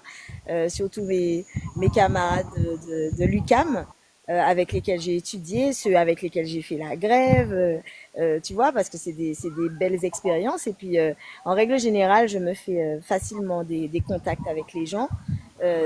Et ça me fait toujours plaisir d'avoir des nouvelles. Et même si on ne s'est pas vu depuis 10 ans, quand on se revoit, moi, j'ai pas changé, hein. Donc, ça sera toujours le même contact, la même sympathie, le même sourire, la même joie de vivre, parce que c'est vraiment ce que je cultive. C'est vrai qu'il y a des gens que j'ai perdu de vue, mais que j'aurais bien aimé revoir. Ouais, ouais, ouais. Ben, Mais si, je désespère pas. avec les réseaux, on sait jamais, hein, tu peux retrouver du monde. Hein. Oui, mais Donc après, il bon, faut que j'ai le temps. C'est ça. C'est Après, il ça. faut que Oui, j'y mais crois eux parce peuvent qu'il te y a... retrouver parce que à travers tout ce que tu as fait là, ils vont sûrement te reconnaître quand même. Oui, oui, je pense quand même. Et s'ils me reconnaissent pas comme ça, parce qu'il y a les locks, parce que machin, je dis, vous n'avez qu'à vous souvenir à Montréal de la fille antillaise de Martinique qui avait des cheveux en carré rouge. Parce que à l'époque, le symbole de la grève, c'était un carré rouge. Donc c'était un petit carré rouge, tu vois, que tu pouvais mettre sur ta chemise, que tu pouvais mettre un carré rouge. J'ai pris des épingles à nourrice Barbie. Et dans le pays de la personne, pour la grève qui me concernait pas, même s'il gagnait, moi, ça changeait rien à ma vie. J'avais des cheveux en carré rouge, j'avais pris des épingles à nourrice, j'avais attaché des carrés rouges avec des carrés rouges, et j'avais des cheveux en carré rouge. Et toujours le rouge. C'est bizarre, hein? Ah, Il faut croire que c'est la alors, couleur du combat. t'as vu ça? Si tu pouvais changer quelque chose dans le monde, ce serait quoi? Une chose que vraiment tu voudrais que ça se stoppe. Ça se stoppe. On va encore revenir aux enfants. Ces temps-ci, je regarde beaucoup l'actualité. Je vois qu'il n'y a pas beaucoup de personnes qui en parlent. Je sais que c'est un sujet difficile, hein, mais la, la, comment il dit ça? Parce que des La fois, je loi. dis la, non, euh, la Ouais. Criminalité. pédocriminalité, c'est quelque chose qui me révolte et qui me révulse vraiment, quoi. Euh, je suis beaucoup les affaires de pédocriminalité, qu'elles soient ici ou qu'elles soient dans le monde, hein. Dès qu'il y a des grosses affaires qui sortent, j'écoute et je regarde. Moi, ce qui me choque, c'est que le terme récidiviste, quand on parle de pédocriminalité, ça m'enrage. J'ai du mal à comprendre qu'une personne puisse faire du mal, ce genre de mal-là en plus, à un enfant. En plus, quand on entend parler d'enfants qui ont plusieurs mois, qui ont 2 ans, 4 ans, qu'une personne fasse du mal de ce genre-là à un enfant de cet âge-là, et qu'à côté de ça, à un moment donné, on puisse estimer sans aucune preuve valable que cette personne-là est suffisamment soignée, ou qu'elle a fait suffisamment de prison pour pouvoir être remise en liberté dans le monde dans lequel il y a des enfants partout et qu'on puisse lui permettre de recommencer. Et puis il y a des gens qui recommencent une fois, qui recommencent 2 fois, qui sont multirécidivistes. Tu vois ça là? Je crois qu'il va vraiment falloir que ça s'arrête urgemment, parce que si on n'est pas capable de protéger nos enfants, on est des merdes humaines. Je le dis et je le pense vraiment. Si on n'est pas capable de protéger nos enfants, mais c'est pas la peine. Tout à l'heure, tu m'as demandé mon fils. Je t'ai parlé un petit peu de ma relation avec mon fils. Et bien, à ce sujet-là, quand mon fils il était petit, je lui ai expliqué très jeune que même moi, il fallait pas que je touche trop certaines parties de son corps. Que si je faisais ça, c'est que j'avais un problème. Je lui ai appris très tôt à s'occuper de lui-même. Quand c'était le temps qu'il aille à l'école, je ne l'ai pas mis à la crèche quelques mois avant l'école, je l'ai mis à la crèche, c'est pour ça qu'il s'habitue aux autres enfants. Je lui ai expliqué que quelles que soient les raisons, même s'il faisait caca sur lui, qu'il ne fallait pas que des adultes touchent ses parties intimes. Quand il a décidé un petit peu plus âgé de faire du football, la première fois que je l'ai vu préparer son sac, prendre son gel douche, sa serviette ou je sais pas quoi, pour pouvoir se doucher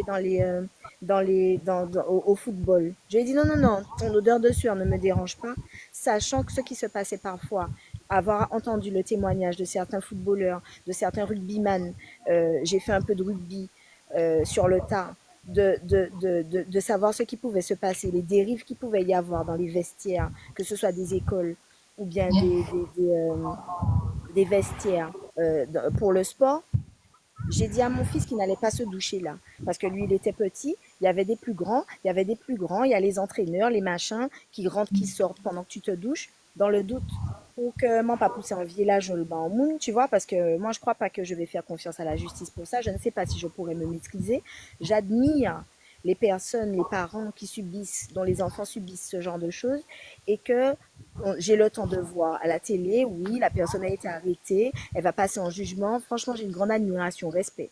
Parce que moi, je suis pas sûre de pouvoir réagir comme ça. Là, c'est vraiment le truc.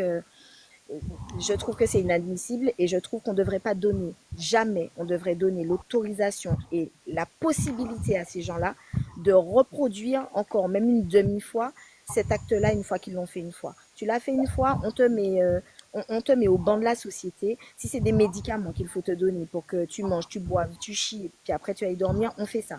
Mais ça s'arrête là. Jamais plus 2 mois, 4 mois, tu vas violer un enfant, plus jamais ça devrait arriver. Donc voilà ce que moi je voudrais qu'il change dans le monde. Parce que je crois que quand on va protéger nos enfants, quand on va véritablement s'occuper de nos enfants, quand on va, au lieu de les confier à la télé, au téléphone, à mamie ou à je sais pas qui, vraiment prendre du temps de s'occuper de nos enfants au lieu de mettre le travail, les factures et puis je sais pas trop quoi par-dessus ça, comme si vraiment c'était une vie. C'est pour ça que je te dis que pour moi le travail c'est pas un mode de vie. Tu plantes, tu récoltes, tu manges et puis avec ton temps libre tu fais ce que tu veux. Voilà, moi c'est ma conception. Même si aujourd'hui je n'ai pas encore cette vie-là, mais j'y aspire et j'essaye d'avoir le plus de temps de libre possible pour faire ce que je veux, pour pouvoir utiliser mon cerveau comme je veux, pour développer mes capacités, pour pouvoir aider mes amis, mon entourage, mes voisins, et puis pour pouvoir être libre en fait, parce que la vie, c'est pas ce qu'ils nous ont appris, et c'est pas cet esclavage dans lequel ils nous ont mis, et ça nous fait arriver à un stade où on ne s'occupe même plus de nos enfants. On ne les surveille plus. Et du coup, ils sont en proie à n'importe quel prédateur, à n'importe quel danger. Et puis après, on n'a que nos 2 yeux pour pleurer, mais quand c'est fait, c'est fait. Et ce sont des douleurs et des souffrances qui sont très très dures à réparer et qui parfois sont irréparables. Et la justice, elle fait rien pour ça. Parce qu'en la matière, il n'y a pas de justice. Quand on regarde le code pénal, on a envie de vomir.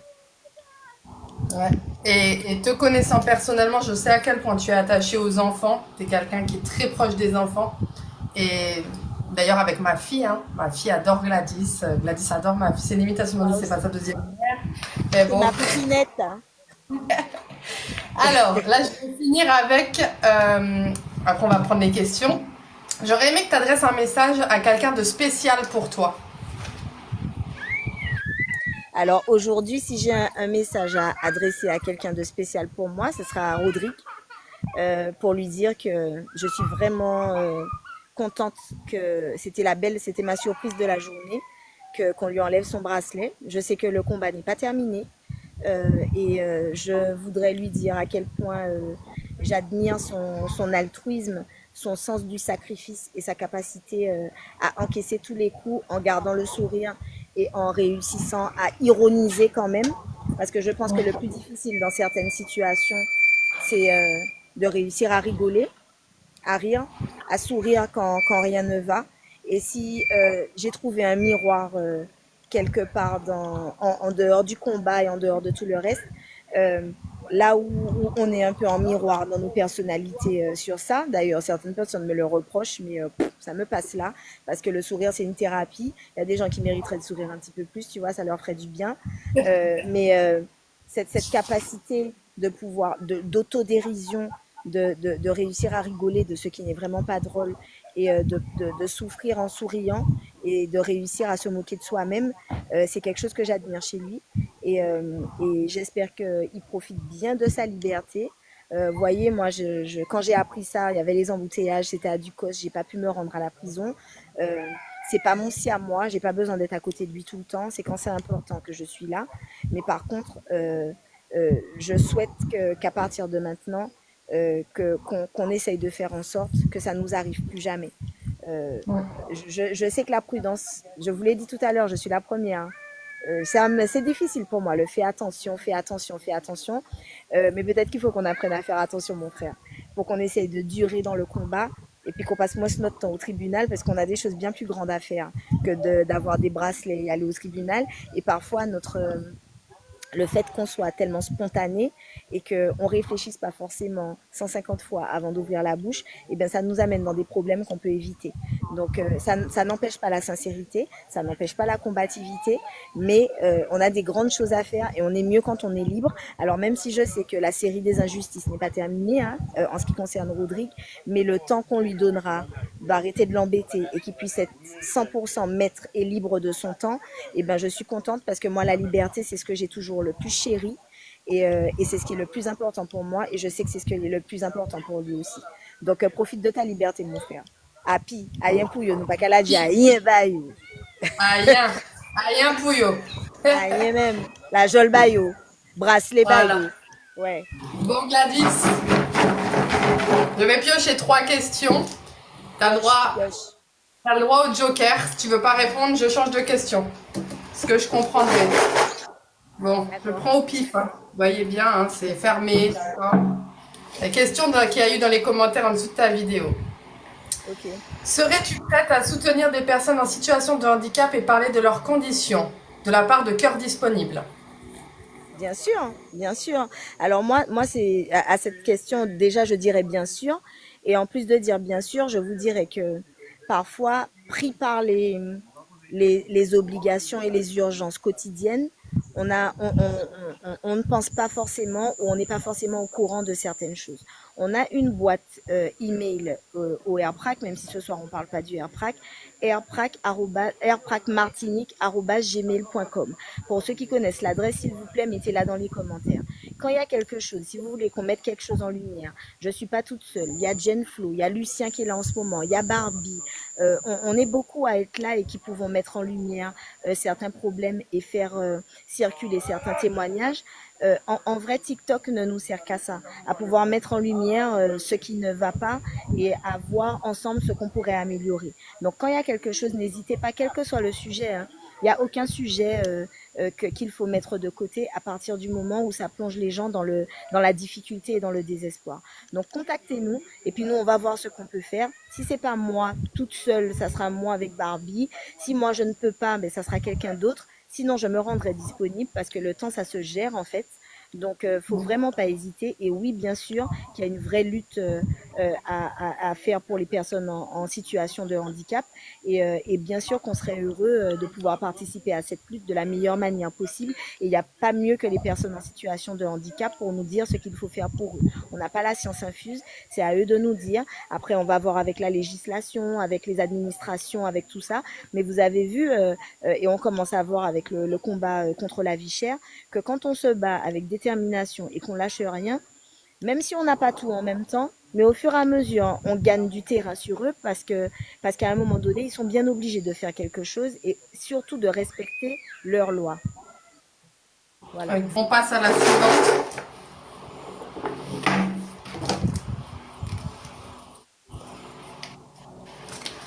Bon, là, c'est une question pour le AirPrac. Si tu veux y répondre, tu y réponds. Si tu y réponds pas, c'est toi qui vois. Est-ce que le AirPrac a déjà demandé une nouvelle table ronde? Petit C. Oui, on l'a dit et on va communiquer un petit peu plus là-dessus. On est en train d'œuvrer pour avoir une nouvelle table ronde, mais avec plus d'acteurs, donc avec tous les acteurs importants, députés, euh, euh, oh, syndicats et des autres territoires également, parce que c'est un problème qui ne concerne pas que la Martinique. Depuis le début, on a dit qu'on se bat pour nous, mais aussi pour les autres, pour que cette injustice s'arrête sur tous nos territoires ultramarins, comme ils disent, pays des océans. Je préfère quand Béatrice le dit comme ça, parce que c'est plus joli. Et donc, en fait, on est en train d'œuvrer pour ça, donc ne vous inquiétez pas, on va vous donner des nouvelles bientôt.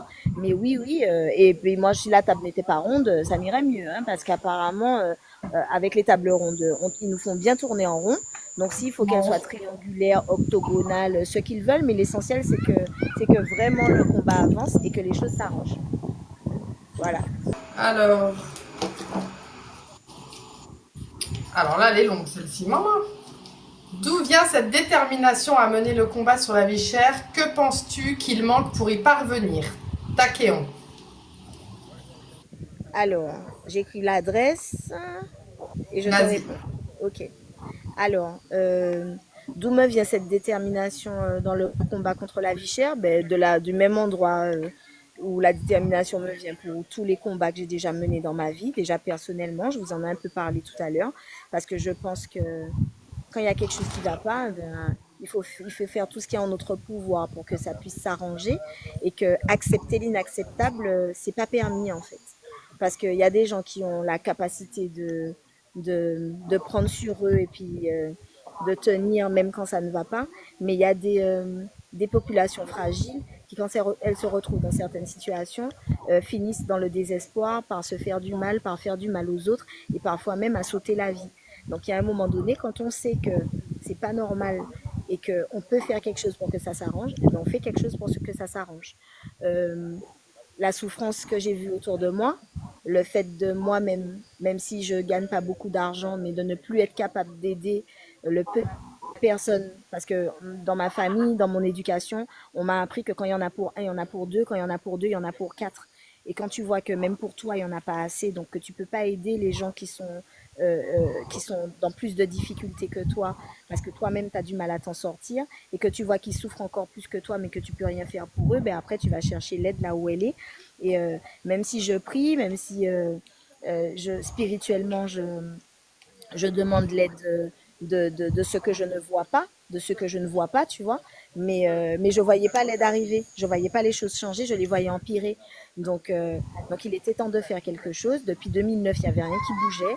Donc quand on a regardé le paysage politique et qu'on a vu qu'il n'y a personne qui parlait de ça, ben, on s'est dit, ben, si c'est nous qui devons en parler, on va en parler. Si c'est nous qui devons mettre le sujet sur la table, on va le mettre, parce que si on ne peut pas manger, en soi, on peut pas faire grand-chose d'autre correctement. Ce que je pense qu'il faudrait pour que le combat aboutisse, c'est la solidarité. C'est que quand on fait des appels à venir sur le terrain pour pouvoir se mobiliser massivement pour faire savoir qu'il n'y a plus rien qui va et que nous, on est mobilisés pour que ça s'arrange, que les gens y viennent, qu'ils laissent ce qu'ils font, qu'ils fassent comme toi, qu'ils amènent leurs enfants et qu'ils viennent, en fait, qu'ils se mobilisent vraiment. Et deuxièmement, le boycott. Le boycott. Moi, ça fait plus de 6 ans que je vais pas au supermarché. Les gens qui espèrent me voir, si vous espérez me voir dans les supermarchés, la Carrefour et compagnie, puis Belle Price et tout ça, vous n'allez pas me voir là. J'ai déménagé récemment là où j'habite. Il y a une boutique juste en bas de mon bâtiment. Les gens qui tiennent la boutique pourraient vous dire que c'est chez eux que je fais mes courses. Je fais mon marché, je fais mes courses à la boutique pour prendre les petites choses. Je ne fais pas de stock de courses. Vous savez quoi? Même s'il y a un cyclone, même s'il y a un mauvais temps, même s'il y a tout ça, quand vous allez blinder vos congélateurs là avec de la bouffe et que on coupe l'électricité, vous perdez tout ce que vous avez mis dans le congélateur. Et ni en temps l'amiral Robert, ni Jodia, nous pas qu'il faim ici. Levez la tête quand vous êtes sur la route, regardez autour de vous. Il y a des arbres à pain partout, il y a à manger partout. Si vous connaissez les feuilles d'achille, les feuilles d'igname, les feuilles de tout ça, il y a à manger partout ici. On va pas mourir de faim. Alors arrêtez d'hypothéquer une bonne partie de votre salaire pour pouvoir stocker de la nourriture comme si vous alliez mourir de faim. Ce sont des traumatismes qu'on nous a transmis de génération en génération. Parce qu'il y a une époque où il y avait la guerre, il y a eu une époque l'amiral Robert et compagnie, où les gens savaient pas ce qu'ils avaient mangé, il y avait le rationnement, donc on leur donnait un petit peu chaque jour, et puis ça a créé un traumatisme dans nos populations qui fait que les gens ont l'impression qu'il faut qu'ils stockent des tonnes de bouffe parce que sinon ils vont mourir de faim. Toutes les personnes qui ont fait ça, qui s'amusent à stocker de la nourriture, souvenez-vous tous les cyclones, même si nous on y échappe souvent, qu'on a eu dans les dernières décennies, qu'est-ce qui s'est passé? Vous n'avez pas perdu la nourriture que vous avez mis au réfrigérateur ou au congélateur. Vous n'avez pas été obligé de la partager avec vos voisins. Il y a toujours des agriculteurs, il y a toujours... Et puis, on ne va pas mourir de faim. Ma grand-mère, ces temps-ci, elle est en train de m'apprendre les feuilles qu'on mange, les feuilles de patates douces, les feuilles de ceci, les feuilles de cela. Il y a à manger dans la nature. On n'a pas besoin, par peur de manquer, d'aller stocker en plus de la nourriture industrielle qui nous rend malades et de penser que comme ça, tout va bien. Et au sujet du boycott, moi je vous dis quelque chose. Euh, Ça me dérange pas en soi de voir des adultes parce que moi j'ai compris maintenant. Si le combat de la vie chère m'a montré quelque chose, c'est qu'il y a des gens qui ne tiennent pas à leur vie. Il y a des gens qui ne tiennent pas à leur santé. Tu leur expliques toute ta vie que la nourriture industrielle, elle n'est pas bonne, c'est ça qu'ils vont acheter. Je sais qu'il y en a beaucoup qui sont drogués parce qu'on met du sucre dans tout et que le sucre est l'une des plus grandes drogues. Je ne remets pas ça en question. Mais quand on sait qu'on est drogué, on essaye de faire en sorte de se détacher un petit peu de son addiction. On n'y va pas toutes les 4 secondes pour acheter des trucs sucrés et puis que vous ne teniez pas à votre vie et que ça vous fasse rien de manger mal et de tomber malade. J'essaye de comprendre. Je ne comprends pas, mais j'essaye. Mais les enfants, encore une fois, qu'est-ce que les enfants nous ont fait? Qu'est-ce que les enfants nous ont fait pour qu'on puisse savoir que le sucre c'est une drogue et qu'on drogue nos enfants et que ça nous amuse? Moi, il faut qu'on m'explique, je ne comprends pas. Je ne comprends vraiment pas. Donc, j'aurais aimé qu'on prenne un petit peu de considération pour les enfants. Et comme on enseigne par l'exemple, mes amis, si vous mangez mal, vos enfants vont manger mal. Donc, allons réapprendre à manger correctement, même si au début, vous allez trouver que c'est pas bon, hein, parce que le goût, on l'éduque. Donc, il y a un moment donné, quand tu manges tout le temps du sucre, eh ben, quand tu manges quelque chose qui est pas sucré, tu trouves que c'est pas bon. Mais quand tu prends l'habitude de manger moins sucré, au bout d'un moment, c'est quand tu manges trop sucré que tu trouves que c'est pas bon. C'est pareil pour la viande. Quand tu manges de la viande, quand tu as mangé beaucoup de viande ou que tu manges de la viande 2, 3, 4, 6, 12 fois par semaine, quand tu arrêtes de manger de la viande pendant un petit moment, quand tu remets de la viande dans ton corps il fait une réaction. Surtout la viande de mauvaise qualité à 4,20 € là qu'on vend au supermarché et qui est pleine maintenant, on va la vacciner pour toi qui ne veux pas prendre le vaccin. Arrêtons de manger des cochonneries. Et puis, quand on regarde le prix de certaines choses, je me demande comment on fait pour manger ça. Quand tu regardes un sachet de poulet à 2,50 € là, tu as l'impression que c'est de la nourriture. Pour moi, c'est pas de la nourriture. On n'est pas des poubelles, arrêtons de manger des cochonneries. Donc, quand on va commencer à boycotter vraiment les produits qui sont mauvais pour nous et qu'au lieu de manger beaucoup de cochonneries, on va peut-être utiliser le même budget pour acheter de la nourriture saine, en manger moins, parce que quand on mange bien et qu'on mange moins, on n'a pas faim. On peut manger des tonnes de cochonneries, on a faim toute la journée. Donc réfléchissez quand on dit que la vie est chère. Réfléchissez quand on dit qu'on dépense beaucoup d'argent au supermarché. Vous dépensez beaucoup d'argent au supermarché pour acheter de la nourriture industrielle qui vous rend malade. C'est des cochonneries.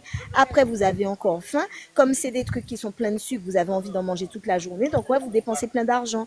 Moi, je vous promets que mon budget bouffe, il n'est pas si énorme que ça. Parce que quand je fais mon marché toutes les semaines, que je vais à la boutique pour acheter une brique de ceci, un oignon, de l'ail et que j'achète au fur et à mesure ce que j'ai envie de manger pour pouvoir le cuisiner, ça me coûte pas un bras et j'ai de l'argent pour aller au restaurant, j'ai de l'argent pour faire plein de choses et pourtant je touche le RSA, je suis pas riche. Même si des fois, il y a des choses qui peuvent venir à côté, puisqu'on essaie de se débrouiller tous, on fait comme on peut, tu vois. Et puis il y a la famille qui aide. Mais je vous dis que si vous pensez autrement et que vous arrêtez de penser que vous allez mourir de faim toutes les 2 secondes, vous aurez plus d'argent sur votre compte et arrêtez d'aller donner de l'argent aux gens qui nous crachent dessus, qui nous méprisent et qui nous mentent toute la journée à nous faire croire qu'ils font pas de l'argent sur notre tête alors qu'on sait que c'est le contraire. Et à prétexter que vous n'avez pas le choix. On a le choix. On a le choix. Il y a de plus en plus d'agriculteurs qui travaillent pour pouvoir faire en sorte qu'on puisse avoir de la nourriture saine. Dimanche encore, on va aller sur un coup de main pour pouvoir aider Bikers à Sainte-Marie. Je vais mettre là le flyer sur tous les réseaux. Arrêtons de faire comme si on ne peut pas faire autrement, c'est pas vrai. Voilà. Et moi, j'essaye de manger beaucoup plus local. Au début, j'avais du mal avec le fruit à pain, mais maintenant qu'il fait du migan de fruits à pain, j'aime bien. Bon, Et tu fais du sport. Et tu fais du sport. euh, Mais oui, attends, parce que ça fait 2 semaines que je suis pas allée. mais tu vas On prend retourner, une t'inquiète. dernière question ou pas? Non, j'y retourne lundi. J'y retourne Une lundi, dernière. sûr, parce que j'ai... Allez, Une une dernière dernière. parce que de toute façon, après le portable, il est capoute. Ouais, Trop puissant. exactement. Alors, as-tu déjà vécu en Guadeloupe? Si oui, combien de temps? No Melens. Oui, j'ai vécu en Guadeloupe j'ai vécu en Guadeloupe pendant 7 ans. Les 7 premières années de mon fils, on habitait en Guadeloupe. Donc lui, il a connu la grève de 2009 en Guadeloupe, moi aussi. Quand il était petit, il chantait La Guadeloupe, c'est en nous. La Guadeloupe, c'est pas ça, yo. Yo, péké fait ça, yo, vé.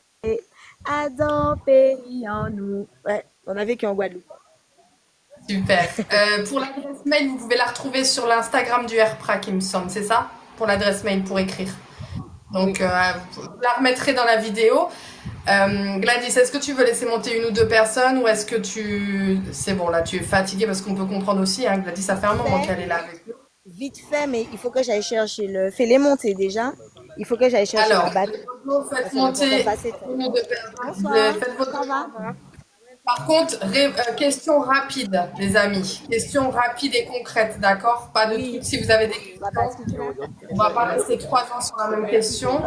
Vous faites vos demandes et Parce les qu'à mots moi, de rejoindre bonsoir. pour Regarde Ça si va? WhatsApp. ça change. Ça charge.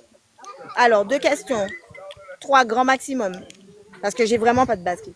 Et quand Il c'est n'y a à pas deux de pour demande. cent, Il n'y a ça pas de s'éteint. demande ou c'est moi qui vois pas encore les demandes? Je sais pas. Personne n'a de questions.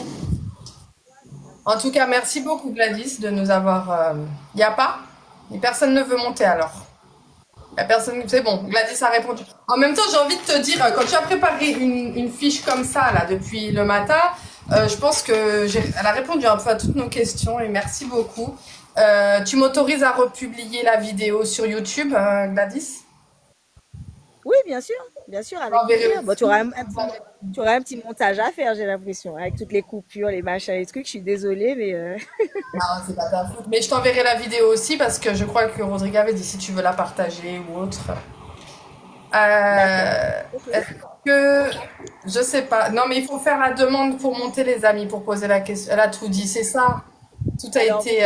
vous pouvez féliciter Barbie parce que je vous avouerai que depuis le début du combat contre la vie chère, j'ai été approchée par beaucoup de gens qui, intrigués par ma personnalité, par je sais pas quoi, venaient me dire, me proposer de faire des portraits de moi, voulaient savoir ma vie, voulaient que je parle de moi, voulaient que je vienne dans des émissions pour parler de moi. Et comme je ne suis pas le sujet, vous entendez bien que, et vous avez bien remarqué que je ne parle pas souvent de moi. Vous m'avez jamais entendu me plaindre de quoi que ce soit. Je suis une battante, une combattante. Et c'est pas là pour mouiller moi, ils sont pas prêts en fait. Et je pense que je ne suis pas un sujet. Quand on s'est engagé dans un combat, parfois les gens aiment bien les journalistes, les uns et les autres, ils aiment bien s'égarer du sujet et puis nous perdre dans des choses qui n'ont rien à voir avec le combat qu'on mène. Et depuis le début, j'ai toujours pensé que il n'est pas utile que je parle de moi. Et quand on m'a posé des questions, même les journalistes, même des trucs, je leur disais, mais si vous venez me faire parler de moi, je vais vous parler de la vie chère. Donc ils se sont découragés avec moi parce qu'ils ont vu que c'était pas la peine. Euh, et bon, là, je pense qu'on en est arrivé à un stade où on peut faire un petit peu plus connaissance, que je peux un petit peu parler de moi, parce que parfois, le mystère, ça engendre beaucoup de choses. Les gens disent plein de choses qui parfois ne sont pas vraies. Moi, j'en ai entendu des vertes et des pas mûres sur moi ces derniers mois. Et vous avez bien constaté que quelle que soit la provenance, je n'ai jamais répondu parce que je n'ai pas d'énergie pour ça. Les gens je vous ai dit que je déteste le mensonge. Il y a énormément de choses sur moi que je n'ai même pas dites ce soir parce que les questions n'ont pas été portées sur ça.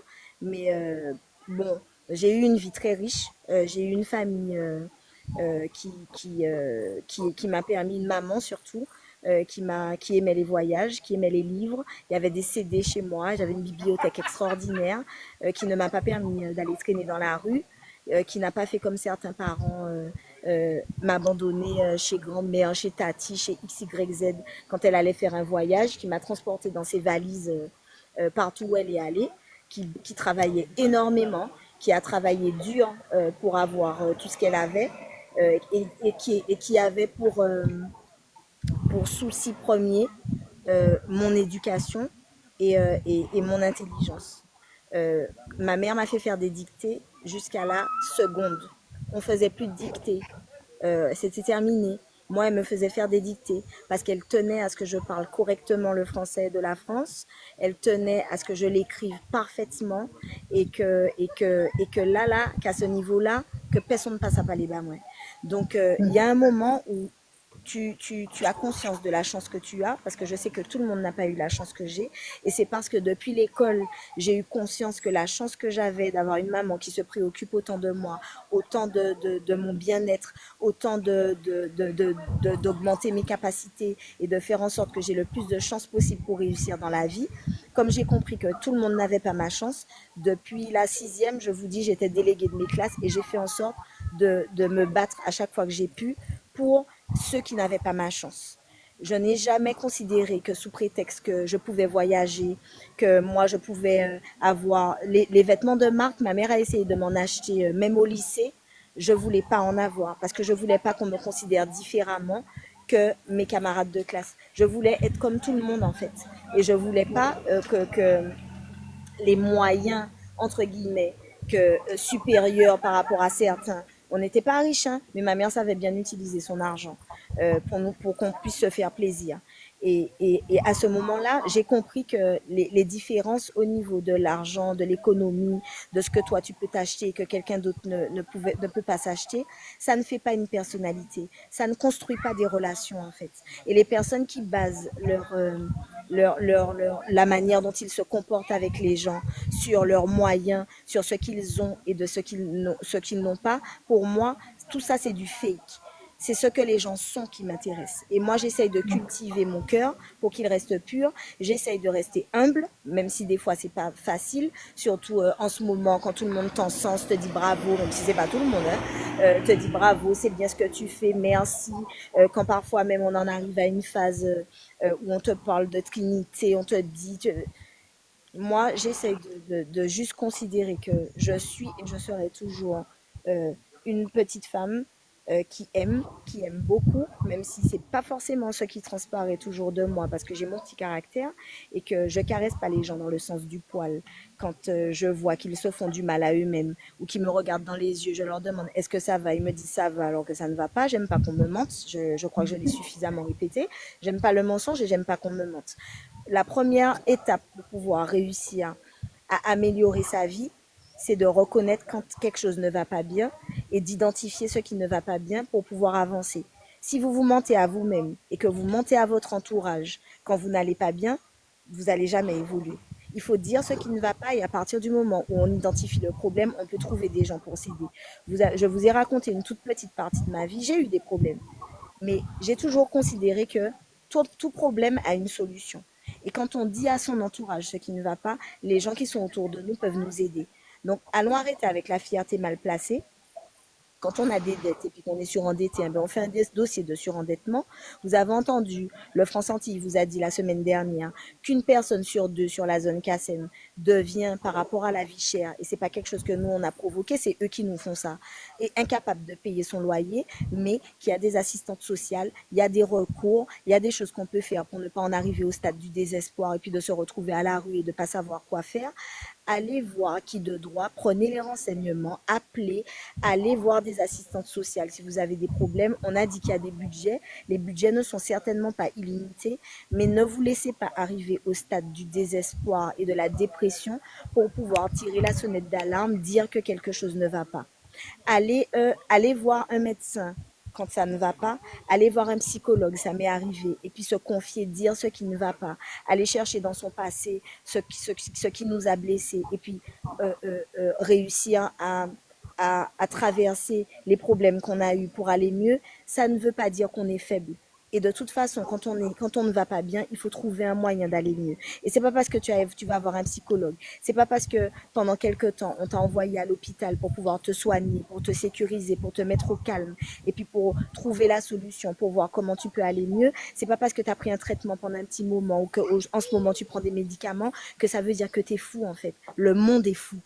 Le monde est fou, les gars. Le monde est fou et ils font tout pour qu'on puisse devenir fou. Alors c'est qu'avec l'entraide et la solidarité qu'on va s'en sortir. Sachez reconnaître, et je vais finir par là, sachez reconnaître la méchanceté et la profitation là où vous la voyez. Ne laissez pas les gens profiter de vous. Quand vous voyez qu'une personne ne vous donne pas de l'amour et que c'est de la méchanceté et de la violence, qu'elle soit verbale ou physique, qu'elle vous impose comme relation en vous disant qu'elle vous aime, prenez vos jambes à vos coups et fuyez. Fuyez, sortez de là, parce que ça vous met dans des situations psychologiques qui sont désastreuses. Ça vous fait à un moment donné vous auto-critiquer alors que c'est pas vous qui avez un problème et que même si vous faites quelque chose de mal, on n'est pas parfait. Les gens qui sont autour de nous doivent être en mesure de nous pardonner ce qu'on fait de mal. Si on ne sait pas se pardonner mutuellement, on sera jamais un peuple. On doit se pardonner et on doit se protéger. L'un doit surveiller le dos de l'autre. C'est comme ça. Et sinon, on va jamais y arriver. Alors, arrêtons, c'est vrai, j'ai vu dans les commentaires, l'autodestruction. Protégeons-nous les uns les autres. Pardonnons-nous les uns les autres. Et quand vous avez quelque chose qui ne va pas, dites que ça ne va pas. Arrêtez de faire rôle. Arrêtez de faire semblant. Et là, je crois qu'on va en s'entraidant et en se disant la vérité, en se regardant dans les yeux, sans animosité, sans violence, on va réussir à solutionner nos problèmes. Moi, j'y crois. Donc, je vous aime très fort. Merci, merci Gladys. Et j'aime beaucoup Barbie, elle le sait. Euh, Barbie fait partie des premières personnes qui, quand on a fait des appels, à l'époque, on se battait, les premiers combats, c'était Madame Rémillon, qui, quand on a dit dimanche, on va aller près de la plage, venez, il faut qu'on se rencontre. Eh ben, la première rencontre qu'on a organisée avec les débuts de ce qu'allait être le Airprac avec Aude et Rodrigue, c'était là-bas. Et la seule personne qu'on a vu venir avec son mari et ses enfants, c'était Barbie. Ouais. Pendant que les gens Merci. ils parlent, ils disent gna gna gna, blablabla et toutes leurs conneries, la seule personne qui s'est déplacée ce jour-là pour venir nous rencontrer sur la plage, c'était Barbie. La plage derrière chez Madame Rémillon. Donc, Diamant. ce ne sont pas les apparences qui comptent. Arrêtez de vous concentrer sur des choses qui n'ont rien à voir avec les actions, les énergies et puis la positivité. Et puis, avançons ensemble. Je vous jure qu'on va y arriver. Il n'y a pas moyen. Mais il faut sortir de derrière les écrans. Il faut venir dans la vraie vie. Parce que les écrans, c'est joli, mais c'est sur le terre-terre, comme ils disent, que ça se passe. OK? Moi, Voilà. en tout cas, je tiens à te dire merci. Je t'aime énormément, tu le sais, à travers. On n'est pas là, on est l'interview. J'enlève ma casquette d'intervieweuse. Je t'aime énormément. J'aime Aude, j'aime Rodrigue, les trois, les uns autant que les autres. C'est avec eux que j'ai commencé le combat. Et c'est eux, en fait, qui m'ont donné envie de commencer parce qu'on se connaît depuis septembre 2022. Oui, je retiens parce que du coup, c'est des choses qui m'ont, voilà. Et je suis fière de les avoir rencontrés. Je suis fière d'être avec eux et je resterai avec eux jusqu'à ma mort s'il faut. En tout cas, je t'aime énormément. La personne que tu es, je la connais en dehors de TikTok et je peux te dire qu'elle a son caractère, mais à travers ça, elle a un grand cœur et je l'aime pour ça. Voilà. Merci beaucoup Gladys d'avoir accordé ce temps avec nous.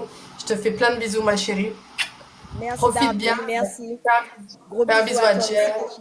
à ta maman et puis tout le monde. D'accord. Et Gros profite bien. bisous. Bisous ma Bonne chérie. soirée à vous. À bientôt. À bientôt. Toi, ma poupinette. Oui, y Et a à pas de Faya souci. aussi. Et à Faya Oui. aussi. Bisous. Bisous ma chérie. Bye. Bye.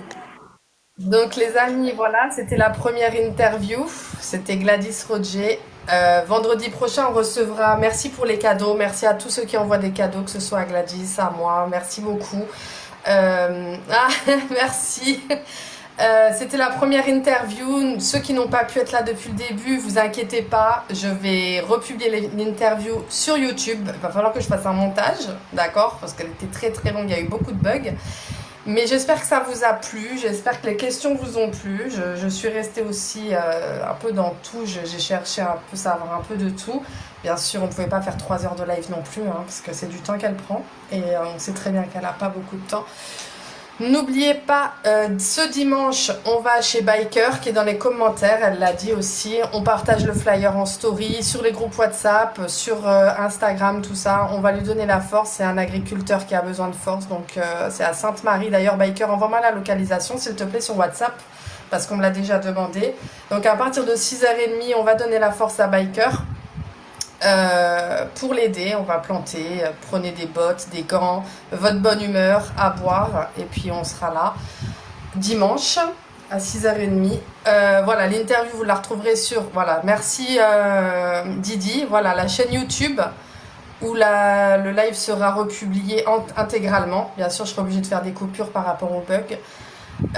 Mais vous avez la chaîne YouTube, donc abonnez-vous. Ceux qui ne sont pas encore abonnés à moi, abonnez-vous aussi parce que vendredi prochain on reçoit quelqu'un d'autre. Donc ce sera 18h vendredi prochain parce que je vais vous donner un petit indice, c'est quelqu'un de l'Hexagone. Donc on a essayé de jauger pour qu'il soit minuit là-haut, pour que la personne ne soit pas trop fatiguée. Donc ce sera 18h vendredi prochain. Et lundi je vous mets le flyer et en dessous du flyer, vous pourrez mettre dans les commentaires vos questions pour que je mette dans la boîte à questions, d'accord? On puisse piocher des questions. Je ne sais pas, je ne dis pas plus si c'est Cathy, si c'est un tel, je ne dis pas plus. Merci à mon mari pour le décor parce que je peux vous dire que ça fait 2 jours, on est allé acheter bureau, chaises, etc. Il a tout monté, c'est lui qui a fait tout le montage. Je lui ai bien cassé la tête encore avant le live, là on était encore en train de tout recadrer parce que ça me plaisait pas, c'était trop haut. Voilà, là c'est super beau, donc on a fait un sacré investissement, mais il n'y a pas le choix des fois. Mais en tout cas, merci. Je vous dis à vendredi. Enfin non, on se verra avant hein, pour les petits lives comme d'habitude. Et on se voit aussi dimanche pour ceux qui viendront dimanche donner la force à Biker. Je serai là, Faya sera là, on sera là.